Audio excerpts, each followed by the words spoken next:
Hello everyone, I've had some questions about how to do a heel flap and gusset, so I'm going to show you right quick. This is a sample size. This will be about a little Christmas ornament. I just cast on 24 stitches, did 5 rounds of 2x2 rib, then 10 rounds of plain stockinette, and now I'm ready to start my heel flap. No matter how many stitches you use, your heel flap will be over half of the number of stitches. In this case, since I'm doing it on double points, it's the stitches on this needle and the stitches on this needle. So for the first round, you will always, on every round, you will slip the first stitch. Instead of working it, you will slip it purlwise with the yarn held to the wrong side. So slip the first stitch, knit one. Now I'm going to be working a slip stitch heel flap, which means every other stitch, instead of knitting it, I'm going to slip it. I'm going to slip the next stitch and then knit. Slip one, knit one. Now I'm just going to set that aside for now. Won't need it until I'm done with the heel flap. Slip, knit, slip, knit, slip, knit. That is my first row. Now I'm going to leave the stitches the rest of the stitches just hanging out on the needles where they're at. Not going to touch them until the end of the heel flap. I'm going to work the wrong side row. On wrong side rows, you will, again, slip the first stitch with the yarn held to the wrong side, and then purl across.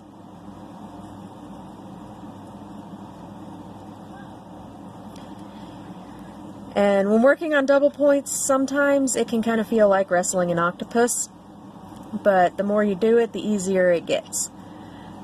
Is there a pause? Sweetie, Mom's recording a tutorial, okay? Oh. Thank you. Sorry, that was my kid. Okay. Now I'm back on the right side row again, so I slip the first stitch, knit the next stitch. I always kind of pull it a little tight when I'm knitting that stitch. It helps keep this one from getting too loose. And slip, knit, slip, knit, slip, knit, slip, knit, slip, knit, and turn. For the wrong side, you slip and purl across.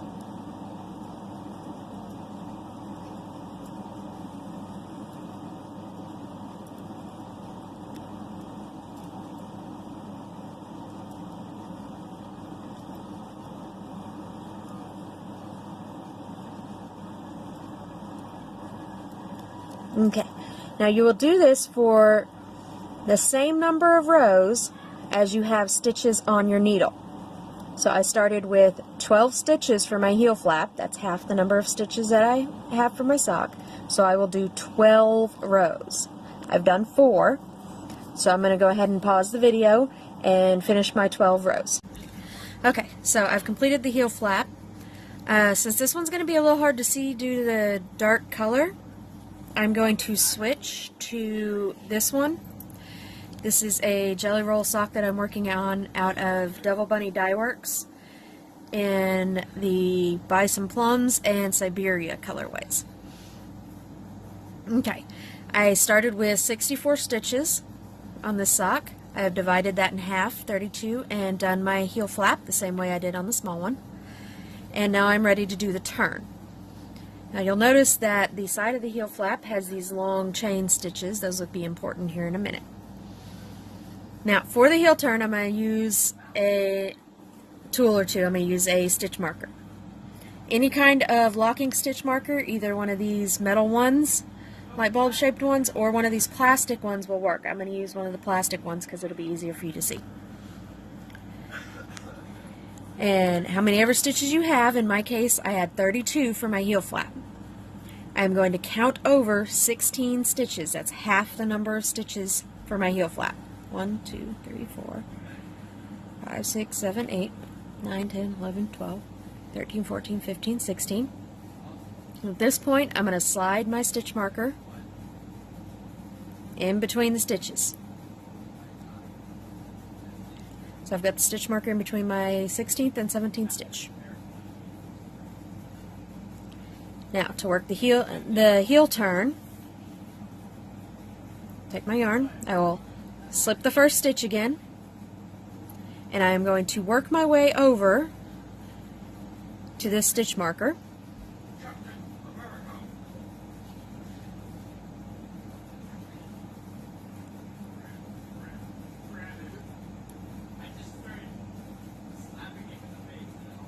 I'm trying to hurry and it's almost making me miss the stitches. Okay, then you will slip the stitch marker and work 2 more stitches. 1, 2. Now I'm going to decrease with a slip, slip, knit. Now to do that, you will put the needle in as if you were going to knit it, but instead of knitting it, you just slip it off, and then you do the same thing with the next stitch, slip. Then you take the left hand needle, go into the front of those stitches, and you will knit them. It's known as a slip, slip, knit. Are we focusing? Yes. You're focusing. And then you will knit the next stitch. New phone. And then turn your work. And just like before, these stitches, until we're ready for them, are just going to hang out on this needle. Pull out some more yarn. Alright, now I'm going to work my first purl round. I'm going to purl row, excuse me, slip the first stitch purlwise, yarn held to the back, and I'm going to work over to my marker.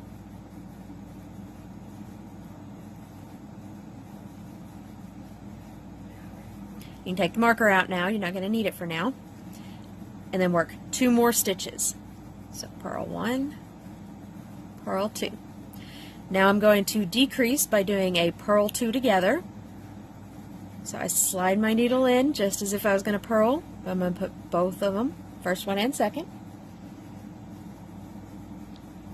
and purl 2 together, and then purl the next stitch and turn my work. Now if you're not sure if you've done this right, at this point take a moment, stop and count the stitches on this needle and count the stitches that are after the gap. This is your gap on this one. They should be equal. That's how you know you've done this part right. You'll see you have a gap over here and a gap over here. For the rest of the heel turn, we will slip the first stitch, work over to 1 stitch before the gap. So on the right side it's knit. We will decrease. In this case it will be a slip, slip, knit, work 1 stitch, and then turn. Slip the first stitch, work to the gap. So this is the wrong side, that's a purl. That's a purl. To 1 stitch before the gap, I'm sorry. And then decrease the stitch before the gap and the stitch after the gap. Work 1 stitch and turn.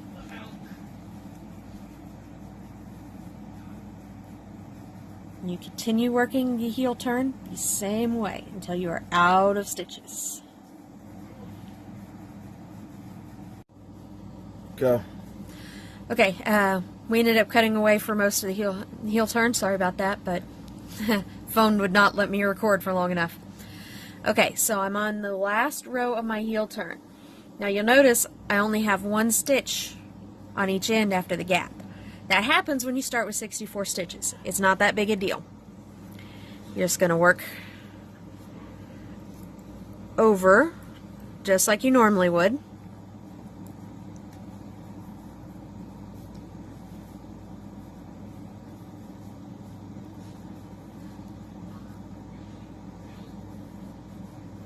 And then you'll do your decrease, slip, slip, knit, and then you'll turn.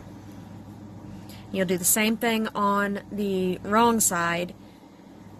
You will slip the stitch and purl across.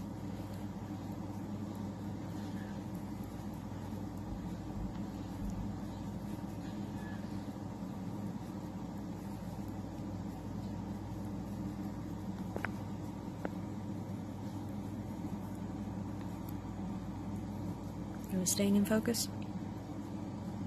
Okay. And then you will decrease 2 stitches across the gap, and then you'll turn. Alright, now we are ready to pick up stitches for our gusset. If you started with 64 stitches, 6, 7, 8, 9, 10, 11, 12. Did I count that right?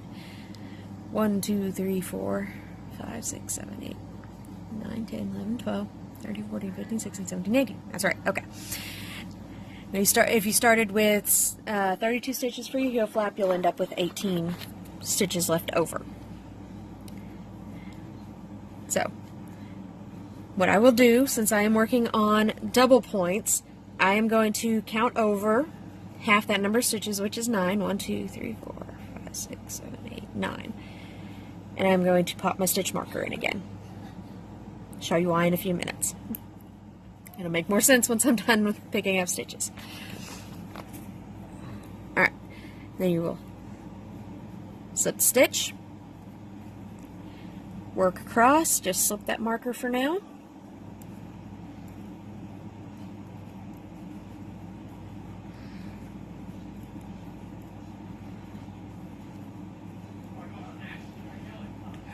Alright, now we're ready to pick up stitches along this side of the heel flap. And it will try to roll in on you. You have to reach in and pull it out. Alright? Now this is how I pick up my stitches. This is not how you will find in most knitting tutorials. They'll say you should pick up both legs. I don't.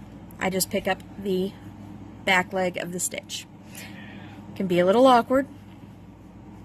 You just went in that wrong way. Slide your needle under it. No, I didn't even do it the first way. Slide your needle in and go ahead and do the next one into the middle of the stitch and through. You should end up with exactly half of the number of stitches of rows that you did, so 16. I, for some reason, always end up with an extra stitch on each side. Not that big of a deal, so long as you don't have any huge gaps and don't have any bunching, it'll be absolutely fine. And this is the last stitch. Now, I will also pick up, that was not the last stitch, that is the last stitch. I will also pick up the bar that runs in between this stitch and the stitch that's on my needle for my instep. So that gives me one extra stitch on there. That helps prevent a hole from forming. Now on these you'll notice the stitch is mounted backwards on here. We want to make sure that we twist this stitch so that there is no hole form. If we just knit it normal, we're going to end up with a big giant hole. We don't want a big giant hole in the side of our heel flap. So we're going to go in through the front loop and knit it. And that twists the stitch so there's no hole. It's a little awkward, but not terribly. Once you get used to it, it's a lot easier. And it makes a very nice looking edge to your heel flap.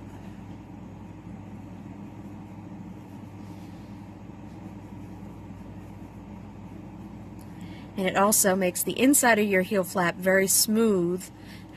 If you pick it up the traditional way, you're going to have this line of stitches running and you'll have a ridge on the other side. Now that never really bothered me, but some people have very sensitive feet and it does bother them having that ridge on the side of the heel flap. Doing it this way prevents that, and you end up with a very nice smooth inside of the sock. Alright, There's the first half of our heel stitches picked up. Now we're going to knit across the instep stitches.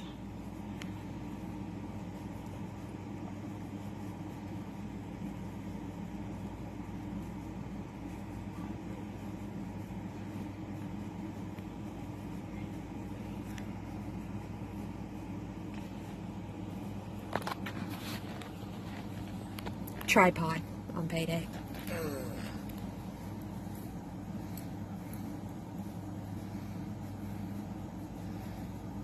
You can pick out the part of me picking the cat hair out of my sock. Poor cameraman gets replaced by a machine. You know, cameraman complains too much. Love you, dear. Alright, now I'm actually going to start talking to the people on actually teaching again. Okay, we've reached the other side of the sock, and now we're ready to pick up these stitches. We will start by picking up the bar that runs in between. Again, this helps prevent big giant hole. Don't want a big giant hole. Then we will go on this side. We're going to go from the outside of the heel stitches in towards the middle. And you'll notice if you try to do it the other way that you'll end up with twisting, and it's just impossible to do. The sock will not let you do it easily. But sliding it in the correct way is very easy to do.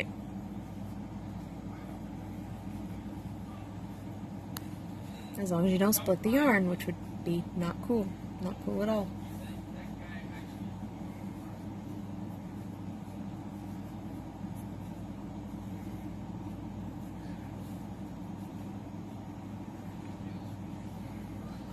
Alright, I picked up all my stitches, except for that last one that I split. Slide them to the other end of the double point. Now I'm ready to knit them. Now you will notice that this first one, the bar we picked up is mounted the same way as the other stitches on the other side. As soon as it focuses. Alright, so we will knit it the same way, and through the front loop. Now these others are positioned, whoops,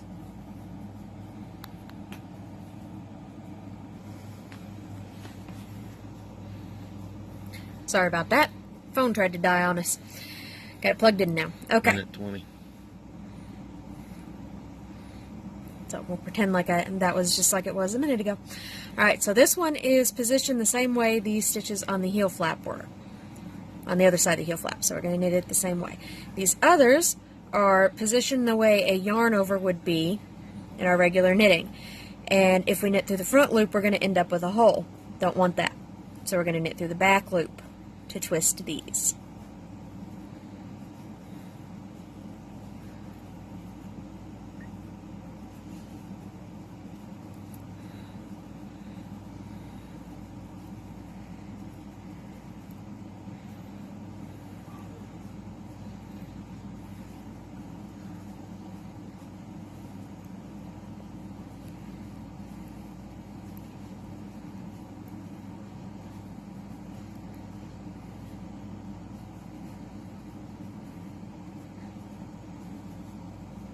I ended up catching both legs on this one. Oops. Hee-hee. Okay, now I'm going to set this double point down for a minute. Okay, so this is why I put the marker in. We are going to want to get half of our heel stitches total onto this side and the other half on this side. That marker is exactly in the middle. So we can just knit over to the marker. And there we go, half on each needle. Now this is the center of the heel. This is where your round will start from now on. So you just going to put the marker here so I don't forget. And you'll follow your gusset decreases. For that, you knit over to one stitch, 3 stitches before the end, doing it 2 together. Knit this one, knit across the instep, knit the first stitch, slip, slip, knit, knit to the start of the round. and then you'll knit around plain. You'll do that until you have the correct number of stitches on each needle. In my case, it would be 16 on each needle, and then continue with your instructions for the rest of your sock.